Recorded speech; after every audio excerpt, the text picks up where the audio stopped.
السلام عليكم، أنا شكري وهعمل معاكم النهاردة بسكوت البرتقال بالجوز الهند. إن شاء الله هيعجبكم، طعمه جميل وشكله جميل.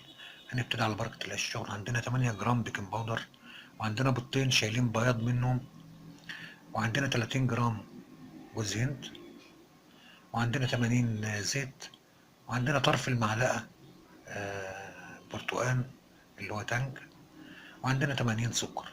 على بركة الله هنبتدي.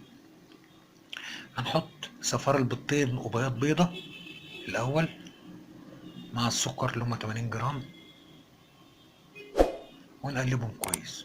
يفضل انك تستعملي في الوصفة ديت بلاش التانج، استعملي البرتقال الطبيعي بشر برتقال.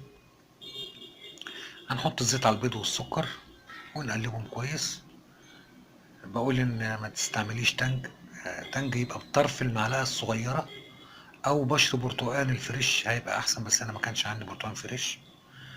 هنحط جوز الهند عليهم برضو وهنقلب، وهنحط التانج عليهم وهنقلب. تانج قلت طرف المعلقة الصغيرة، مش الكمية اللي أنا حاططها، طرف المعلقة الصغيرة، لأن زودت فزادت معايا طعم البرتقال. زاد قوي، فأنت هتحط طرف المعلقة بس. عندي لسه البيكنج باودر، وعندي بياض بيضة، وعندي 220 جرام دقيق. هم أحط عليهم ال 8 جرام بيكنج باودر وأقلبهم كويس، وأحط عليهم خليط البيض والسكر وجوز الهند والزيت والتلج أو بشر البرتقال زي ما قلنا، وهنقلبه كويس. بسكوت ده بيبقى ناعم وجميل قوي، طعمه برتقال بجوز الهند، وخفيف وبيتعمل بسرعة وملوش. وهنعجن العجينة. أول ما العجينة تلم معانا، يعني تخلص دقيقها، يعني خدت الدقيق بتاعها كله اهوت اهوت. أنا عايز الدقيق بتاعها تاخد دقيقة كله. هديلها بياض البيضة اللي ناقص. وليه بياض البيضة في الوقت ده؟ بياض البيضة اللي في الوقت ده ده اللي هيدي القرمشة، وده اللي هيدي الهشاشة بتاعت البسكوتة اهوت. عجنتها هطلعها على الرخام على رش الدقيق. العجينة بتبقى ملزقة ما تقلقيش، وهدعكها بالراحة كده على الدقيق وعلى الرخامة. أنعمها على الرخامة مع رشة الدقيق اهوت. جوزة الهند لما بتدخل في عجين بتفروله، فخدي بالك من دي، ما تقلقيش برضو من الموضوع. جوزة الهند بتسحب السوائل من أي حاجة بتخش فيها اهوت. عجنتها ونعمتها بالراحة كده اهوت، وهسيبها دقيقتين بالظبط، مش هيزيدوا عن كده. هسيبها بعد ما اجيب الصاج بتاعها وحاجتها، يعني مش اهوت. جبت الصاج بتاعها وجنبي شوية جوز الهند باودر. هقطع حتة اعملها رول اهوت، وابدأ اقطعها قطع كبيرة اهوت، الحجم اللي انتوا شايفينه ده.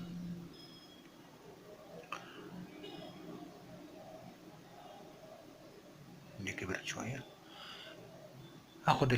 هدعكها على ايدي الاول، لان البيكنج باودر بيفرغ العجينة، فبتلاقي العجينة مفرولة اهوت. هدعكها، اعملها كده حبل صغير اهوت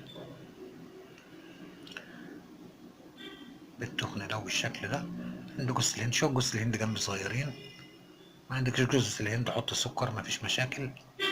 والفها في جوز الهند اللي جنبي اهوت. عندي معلقة صغيرة، هعلم عليها بس بالراحة كده من فوق، تعليمات هتدي لها شكل ما تستوي بعد كده. عملت التعليمات بتاعتي ديت، هقفل من تحت بالشكل ده، وهدي لها بوزة صغيرة. خلاص على كده، متشكرين. شوفوا شكلها جميل جدا اهي. نعمل واحدة كمان اهي. دعكت العجينة على ايدي عشان اقفلها من المسام اللي فيها، وهنزلها على الرخامة افردها حبل اهوت اهوت. فبفردها اهوت بالراحة، ما تتكيش لأن العجينة مفرغة وهلفها في جوز الهند برضه، واقفلها واعمل لها البوز بتاعها، وبالمعلقة اعملها يعني كده او كده براحتك. انا ما باجي اشتغل بوريك كل الاختيارات اللي قدامك اللي انت تقدري تشتغلي بيها يعني. واحطها واحدة كمان بقى عشان الناس اللي فاتوا من الموضوع. اهو دعكت العجينة على ايدي، دخلتها في بعضها، هفردها حبل صغير كده بالراحة، ما بتكش، وهدخلها على جوز الهند الفها فيها. هطلع من جوز الهند اقفلها واعمل لها بوزة من تحت كده، اعلمها ماشي، اعلمها بالمعلقة واعمل لها بوزة صغيرة كده. متشكرين على كده. اخلص انا بقى العجين ده وارجع لكم. خلصنا العجين اهوت، هيخش الفرن الوقت على 170، زيه زي البسكوت زي البوتفورات زي الحاجات دي كلها. واهو استوى اهوت، شكله جميل جدا وطعمه جميل. واكد عليكي برضه التانج طرف المعلقة الصغيرة او بشر فريش برتقال اهوت، شكله جميل وطعمه جميل وناشف وناعم مفرول. جربوها هيعجبكم اوي ان شاء الله. من الحاجات اللي هي بتبقى موجودة في البيت على طول ومش محتاجة آه، مش محتاجة وجع دماغ يعني، بيتعمل على طول يعني. اهو زي ما انتم شايفين شكله. اذا عجبكم الفيديو اشتركوا في القناة واعملوا لنا لايك وشير وفعل زر الجرس عشان تعرفوا اما انزل فيديو. واشوفكم ان شاء الله في فيديو جديد. السلام عليكم.